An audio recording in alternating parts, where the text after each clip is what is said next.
I went on my first date with Wes when I was 14. I was a freshman in high school.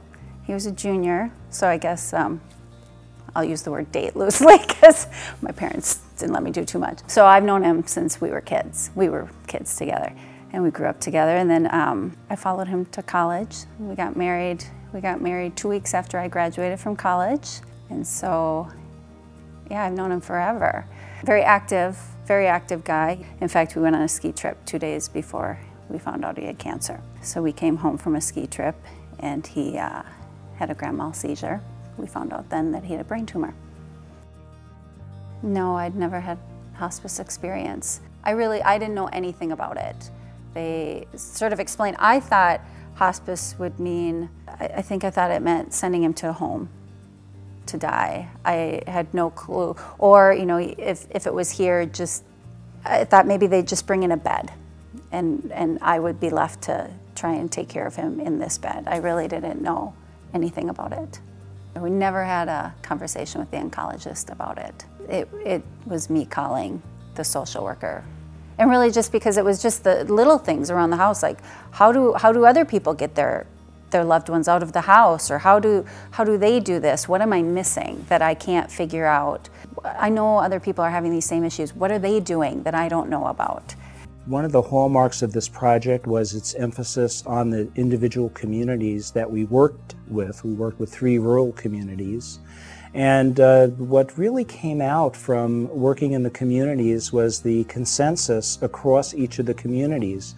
So on the side of patients, families, and actual community members, so sort of like your neighbors, there was a consensus across the board from each community that everybody said that if they knew that they had a serious or life-limiting illness, that they actually would very much want to know about options for end-of-life care that include hospice.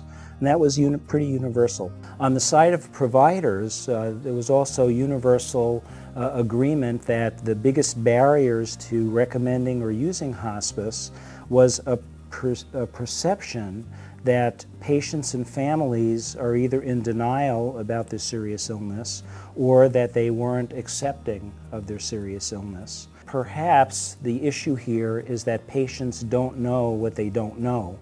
And as a result of that, they don't know what questions to ask. So if they're presented with the idea that they have a serious illness, they're going to need some processing time, and they're also going to need some education about exactly what does that mean. The hospice care was amazing, and the people were amazing. One of the things was the nurses would say, all right, I'm going to take care of this, you go do something. And so they'd be here for maybe an hour and a half, and every day that they came, that was my hour and a half to spend with my kids. And it was always also an hour and a half to I had that load off my shoulders. In our case, I think as far as whether I started treatment, whether he started the hospice treatment at the right time or not, it all came down to that having to stop his medical treatment. And it's hard to call that quits. It really is, because you have hope. But the minute you stop that treatment, you lose that. You know what's going to happen. And it's hard to say to the person that you love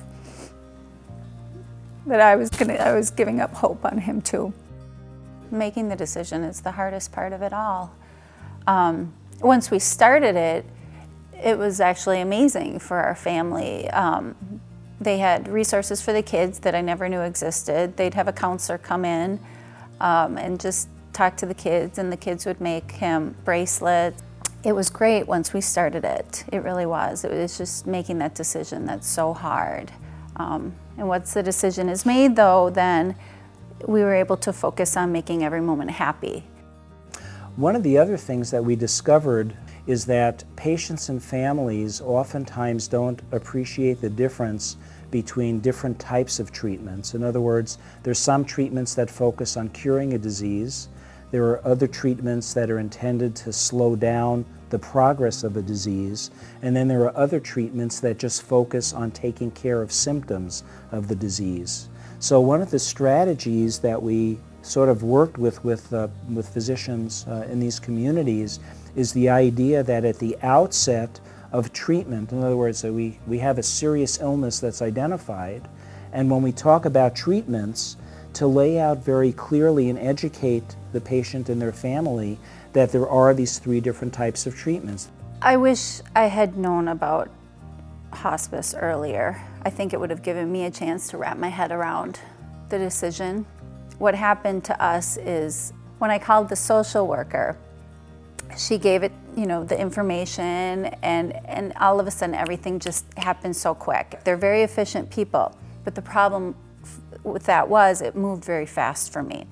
And I would have liked the opportunity to sort of have wrapped my head around it, to put some thought into it, to have been fully ready for it. As I talked about having the talk, well, I didn't tell you what are we supposed to talk about? And we know that people who are in hospice, when their families are interviewed, everybody says, the families, I wish I knew about hospice sooner. Oftentimes there's a difference of opinion. For most providers, quantity is what's believed to be most important, quantity of time. So it's the number of days that you live. Whereas when you talk to most people think that the quality of the days they have is more important. Once you sort of have that conversation, that gets clarified, and then people are able to move off, especially for providers, and realizing that they're not going to be letting the patient down if they don't try and do everything that helps them to live every an extra day or two, where it's what they get to do in the days that they have left that's most important. In our case, if I had been able to really have those conversations with Wes before it really had affected his brain, I would have felt better, just because I felt like I had to unilaterally make these decisions on my own, and I would have loved for him prior to have said, this is what I want. I had always promised him early on, I'll take care of you, you're going to stay here till the end.